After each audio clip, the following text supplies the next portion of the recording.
Hi friends, welcome to Varalakshmi Podarillu. ఇది చూడండి, double ka meetha. స్వచ్ఛమైన నేతితోనే ఎంతో జ్యూసీగా ఉండే డబల్ మీఠా ఏ విధంగా చేసుకోవాలి అనేది ఇప్పుడు వీడియోలోకి వెళ్ళిపోదాం. చాలా బాగుంటుందండి. ఎక్కడ కానీ కలర్ లేకుండా ఇంట్లో ఈజీగా చేసుకోగలిగే డబల్ మీఠా. చూడండి ఎంత బాగుందో. ఎలా చేసుకోవాలి అనేది ఇప్పుడు మనం చూసేద్దామా. వీడియో ఎక్కడ స్కిప్ చేయకుండా చూడండి. స్కిప్ చేయకుండా చూస్తే మీకు నేను ఎలా చేశాను అనేది అర్థమవుతుంది. అలాగే వీడియోని వస్తే తప్పకుండా ఒక చిన్న లైక్ ఇచ్చి హైప్ చేయండి, ఓకేనా? రండి వీడియోలోకి వెళ్ళిపోదాం, ఎలా చేసుకుందాం అనేది. Hi friends, welcome to Varalakshmi Podarillu. అందరు ఆరోగ్యంగా ఆనందంగా జీవించాలని మనస్ఫూర్తిగా కోరుకుంటున్నాను. కొత్తగా ఎవరైతే నా ఛానల్ చూస్తారో తప్పకుండా లైక్ చేయండి, షేర్ చేయండి, కామెంట్ పెట్టండి, అలాగే హైప్ చేయండి. ముందుగా ఈరోజు మనమైతే ఈ బ్రెడ్ తోని డబల్ కా మీఠా స్వీట్ చేసుకుందాం. చాలా బాగుంటుంది. 2-3 డేస్ అయినా నిల్వ ఉంటుంది. వీటికి కావాల్సింది బ్రెడ్ స్లైస్, అలాగే పంచదార, ఇది వచ్చేసి ఒక 1/2 kg చక్కెర, అలాగే దీంట్లోకి జీడిపప్పు కిస్మిస్ కూడా వేసుకోవచ్చు. నెయ్యి కావాల్సింది, నెయ్యి లేదా నూనెతోని కాల్చుకోవచ్చు. ముందుగా ఈ బ్రెడ్ ప్యాకెట్ని ఈ విధంగా తీసేసుకుందాం. ఈ విధంగా ఓపెన్ చేసుకొని బ్రెడ్స్ అన్నిటిని తీసేసుకుందాం. ఇది మిల్క్ బ్రెడ్, బ్రౌన్ బ్రెడ్ మీది ఏదైనా తీసుకోవచ్చు, బాగుంటుంది. ముందుగా ఇవి సైడ్స్ ఏం కట్ చేయాల్సిన అవసరం లేదండి, ఇలాగే ఉంచేసుకుందాం. సైడ్స్ అన్నీ ఇలాగే ఉంచేసుకుంటే మనకు మాడకుండా ఉంటాయి. ఇలా 4 ముక్కలుగా కట్ చేసుకుంటే త్వరగా వేయించుకోవచ్చు. ఇలా చూడండి, ఇలాగ చిన్న చిన్న స్లైసెస్గా కట్ చేసుకుందాం. మీకు ఇష్టం లేకుంటే ఇవి తీసేసుకోవచ్చు, కానీ నేను ఇలాగే ఉంచేస్తున్నాను, ఓకేనా? ముందు ఇవన్నీ ఇలాగే కట్ చేసి పక్కన పెట్టేసుకుందాం. ఇలా సీజర్ ఉంటే కూడా సీజర్తో కూడా కట్ చేసుకోవచ్చు, నీట్గా వస్తాయి. చిన్న చిన్న ముక్కలుగా ఎందుకు ఇలా కట్ చేస్తున్నానంటే త్వరగా వేగిపోతాయి, ఈజీగా కూడా ఉంటుంది. అలాగే ఇట్లా మొత్తం ముక్కలన్నీ చేసేసుకుందాం. బ్రెడ్ చూడండి, ఇలా పీసెస్గా మొత్తం కట్ చేసుకోవాలి. ఇప్పుడు స్టవ్ మీద నెయ్యి కానీ నూనె కానీ పెట్టి ఇవన్నీ వేయించుకుందాం. ముందుగా స్టవ్ మీద ప్యాన్ పెట్టేసుకొని స్టవ్ వెలిగించుకుందామండి. తర్వాత నెయ్యి కానీ ఆయిల్ కానీ పోసుకుందాం. నేనైతే నెయ్యే వేస్తున్నాను. ఇది నేను ఇంట్లో తయారు చేసుకున్న నెయ్యి.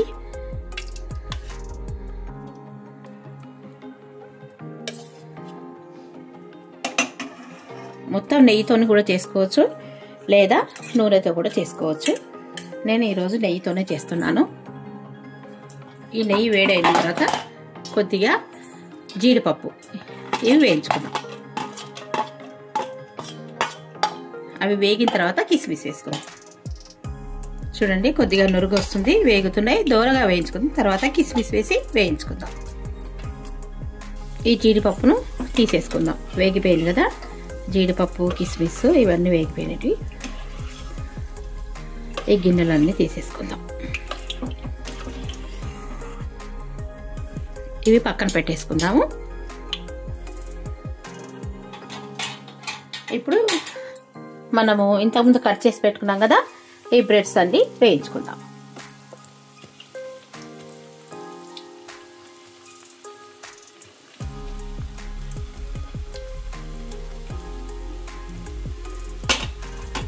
రెండు వైపులా తిప్పుకుందాం. ఇలాగా కమ్మటి వాసన వస్తున్నాయి. ఆయిల్లో కాకుండా నెయ్యిలో వేయించినందువల్ల ఎర్రగా ఇలాగా కలర్ వచ్చేంత వరకు వేయించుకోవాలి. చూడండి, చక్కగా తొందరగా వేగిపోతాయి. ఇలా కట్ చేసుకోవడం వల్ల తొందరగా వేగిపోతాయి. తీసేసుకోవచ్చు. ఇక సిమ్లో పెట్టేసి తీసేస్తాను. ఇప్పుడు వేగిన బ్రెడ్స్ అన్నిటినీ తీసేసుకుందాం. చూడండి ఎర్రగా ఎలా వేగినాయి. ఈ విధంగా మొత్తం వేయించుకుందాం.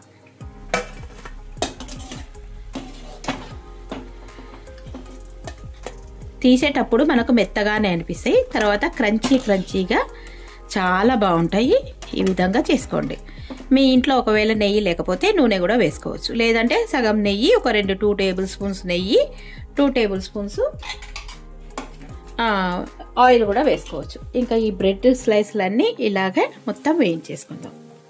చాలా త్వరగా అయిపోతుందండి, ఈజీగా. మన ఇంటికి ఎవరైనా చుట్టాలు వచ్చినప్పుడు కూడా ఈజీగా చేసుకోవచ్చు. పండగలకు దాంట్లకు కూడా బాగా మంచిగా చేసుకోవచ్చు ఇలాగా. ఇవన్నీ వేయిద్దాం. చూడండి మనం పోసుకున్న నెయ్యి మొత్తం అయిపోయింది, ఇంకా కొద్దిగానే ఉంది. వీటితోనే ఇంకా ఇవి రోస్ట్ చేస్తున్నాను. కొద్దిగా సరిపోతుంది. ఇంకా చక్కెర వేసి వేయించుకుందాం. దీంట్లోనే అన్నీ వేగడం అయిపోయింది. వేయించడం 1 టీ స్పూను నెయ్యి వేస్తాను, సరిపోతలేదు. చూడండి ఇవన్నీ వేగిపోయినాయి. ఇంకా తీసేద్దాం. ఇవి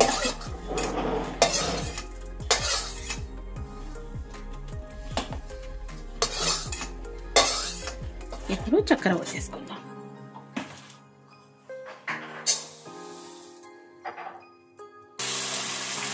కొద్దిగా చక్కెర మునుగుతుంటే నీళ్ళు బాగా ఒకసారి కలిపేసుకుందాం.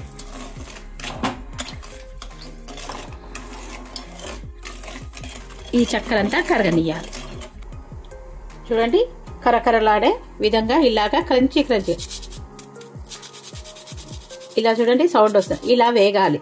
ఇట్లా అంటే ఇప్పుడు బాగుంటుంది మనకి. ఇలాగా నుసి అయిపోవాలి. ఇలా కరకర అయ్యేంత వరకు వేయించుకోవాలి. ఇప్పుడు వీటిపైన కొద్దిగా పాలు పోసుకుందాం. ఒక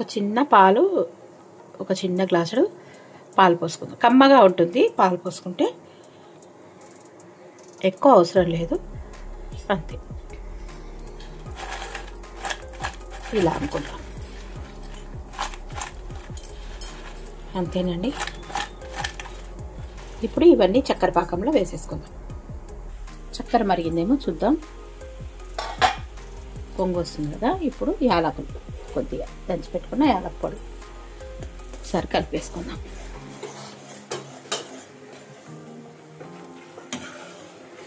లేత తీగ పాకం వస్తే సరిపోతుంది. ఇప్పుడు తీగ పాకం వచ్చిందా లేదా ఒకసారి చెక్ చేసుకుందాం.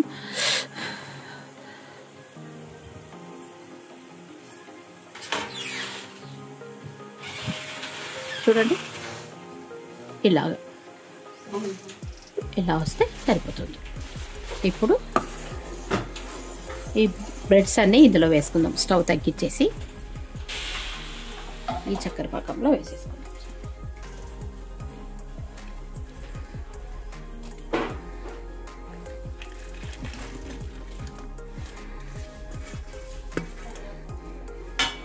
ఒకసారి పైకి కిందికి తిప్పేసుకుందాం.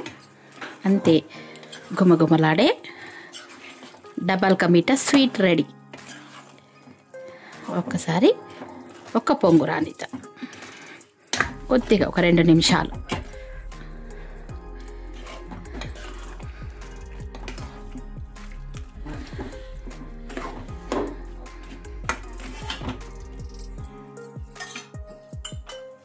చూడండి ఇంతకుముందు మనం వేయించుకున్న డ్రై ఫ్రూట్స్ వేసేసుకొని దించేసుకోవడం, స్టవ్ ఆఫ్ చేసుకోవడం. అంతే, ఎంతో టేస్టీగా గుమగుమలాడే తీయగా కమ్మగా ఉండే double ka meetha sweet ready. చల్లగా అయినాక చూసేద్దాం. టట్టటాయ్, చూసేద్దామా ఇప్పుడు డబల్ మీఠా. వావ్, ఎంత సూపర్గా ఉంది చూడండి. కలర్ఫుల్గా చాలా అద్భుతంగా ఉంది కదా. చల్లగైనాక ఇలాగా జ్యూసీగా చాలా సూపర్గా ఉండాలి. నోట్లో వేసుకుంటే వెన్నలాగా కరిగిపోయే double ka meetha sweet ready.